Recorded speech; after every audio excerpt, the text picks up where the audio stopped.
My family and friends around the world, welcome to episode 2 of It's My Life.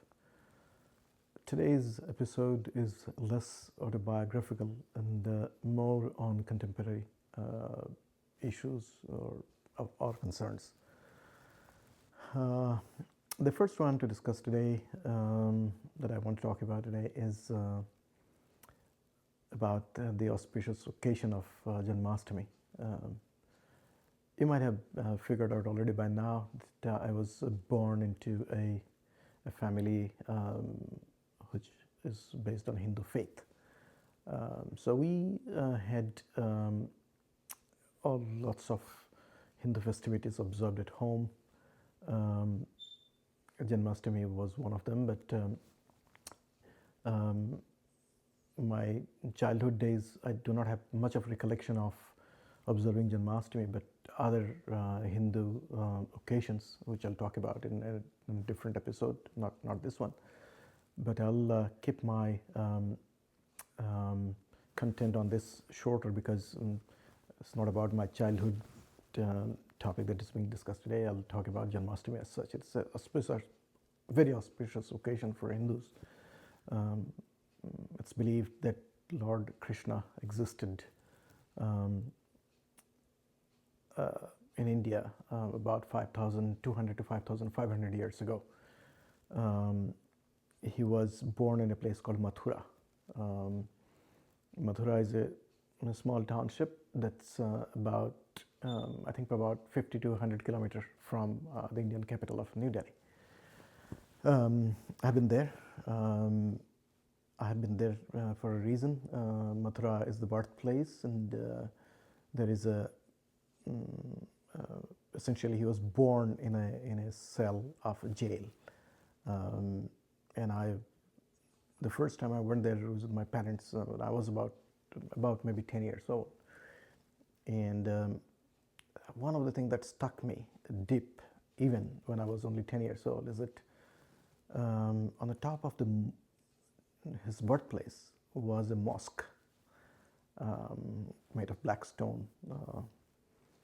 And it kind of bothered me a lot that it's a country with 1.4 billion population, of which 1.2 billion are Hindus. And on the top of the birthplace of their most revered god, Krishna, that there is a mosque, and that it has been going on for such a long time.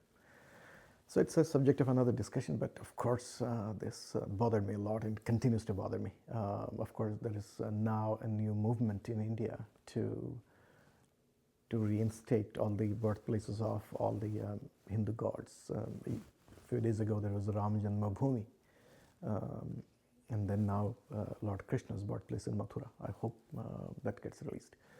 So Lord Krishna is a mythological character, but as I said, it's more of history than mythology, because he did exist.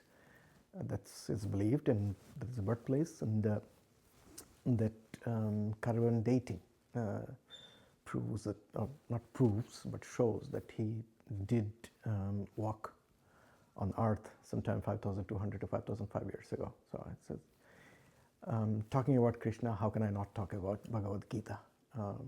Bhagavad Gita is the doctrine that Lord Krishna gave to his disciple Arjuna in the big war of Mahabharata. So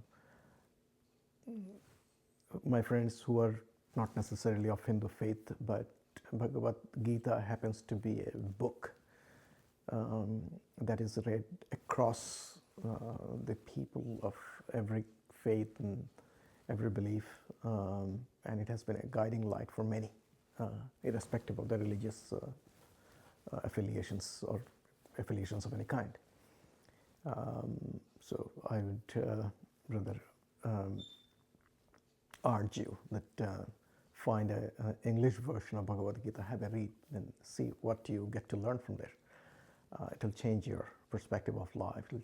It'll make you a different man, if I could say that.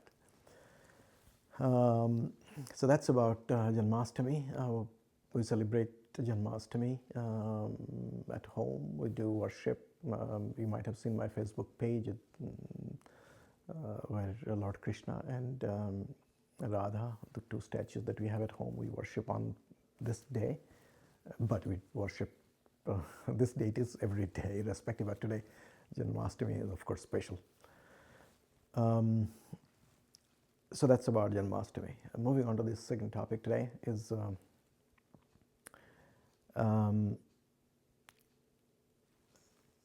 President of United States and President of Russian Federation met in Alaska.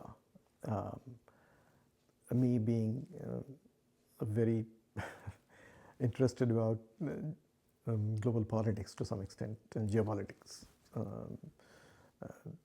I do keep watch on everything that's happening around the world, keep myself abreast as much as I can to the best extent possible.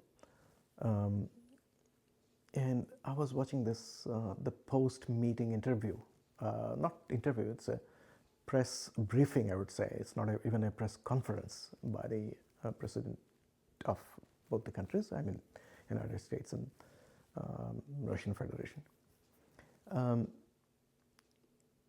Love him or hate him, President of Russian Federation, Putin, is an extremely articulate man. He knows his history very well. He knows his geopolitical circumstances that Russia is subjected to extremely well. And he can almost nail down anybody with his argument, of course. Leave aside, the rhetoric that he's a warmonger or he killed so many people and so on and so forth. I mean, if you take that as a kind of a measure, then none of the countries, both USA and Russia, they can be accused of, both of them could be accused of, not Russia alone, but could be US as well. I mean, there are many examples. Don't want to go into the details today. Just wanted to say here that I was watching also the some of the news presentation by the top Western press. So they described this meeting from disaster to fantastic. I mean, what opinion you make about that, I leave it to you. But as far as I'm concerned, I felt this was a meeting which has the ability to set the world on a new course. Just imagine, two big powers of the world, if they could come together, collaborate on scientific, economic, and all these things. So many of these miseries in this world could disappear, and what could be could be a completely different place. So I am being extremely optimistic and hopeful.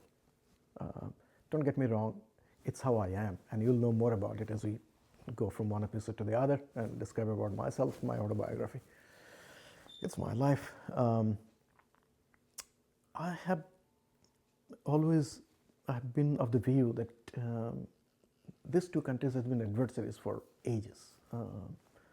And some I have seen, read, some I have heard in the history, or I have read in history. The interesting thing is that this meeting probably lit up the hope that something might happen. Now, what will happen, God knows. Nobody has any control over it. Even we can have an opinion.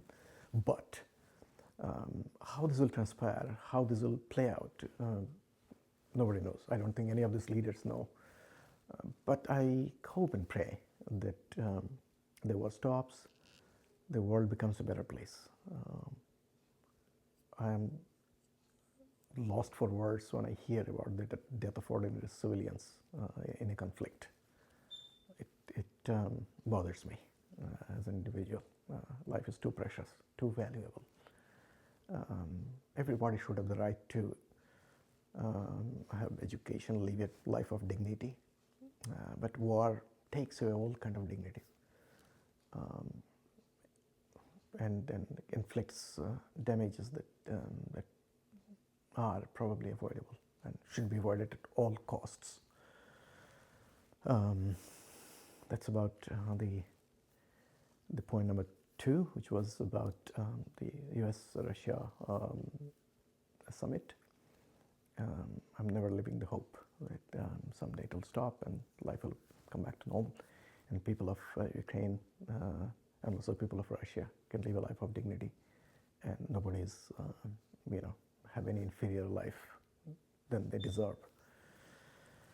To the last topic today, I was invited, not invited as such. I was part of that. We play a drama group called Kathak. It was. It's. I don't remember when they founded in Sydney, but I have been a part of this for a few years, both on the stage as a character, and behind the stage, doing something. So, and I've been very closely associated. So, the person who runs this wanted me to come to a play today. I went there, watched the play. I couldn't watch the full play, unfortunately, because I had to go to another sister's house today here to attend the Janmashtami celebration. So I had to leave the drama halfway through. But the first half that I watched, I thoroughly enjoyed it. The play is about, what can I say? I'm kind of very careful in using my words. It uses Hindu mythological characters to convey message. And some of the scenes that or some of the vocabulary used by the various characters I found was detrimental. I wish the writer of this play, his name is Manoj Mitra, he's a very celebrated individual. He could use better words or not use Hindu gods as the character to convey the message, because it's disrespectful in my view, and should be avoided. That again, it's my personal view. I don't like to demean any of our gods and goddesses for any reason. It's a matter of belief, it's a matter of faith. And although Hindus have existed on the face of this planet for thousands and thousands of years, but this kind of onslaught, I would say, if I could use the word onslaught though, it's not something that that I can appreciate. I won't appreciate. I mean, I wish Manoj Mitra could write a story about other faiths, other religion, to convey the same message. Gods and the prophets from other religion to convey the same message. I don't think he would do it, or he would have the courage to do it. If he had done it, then the repercussion would have been pretty dangerous. So I was rather disheartened that the topic, it's interesting topic. Some of the social evils was being discussed, portrayed by characters that could have been somebody else, not Hindu gods. That's my view. Thank you so much. Today, that's it I've got, and I'll see you in another episode. As I said, it's an autobiography, the contemporary issues and subjects, and it's my life, and I hope to see you soon. Thank you. Bye for now.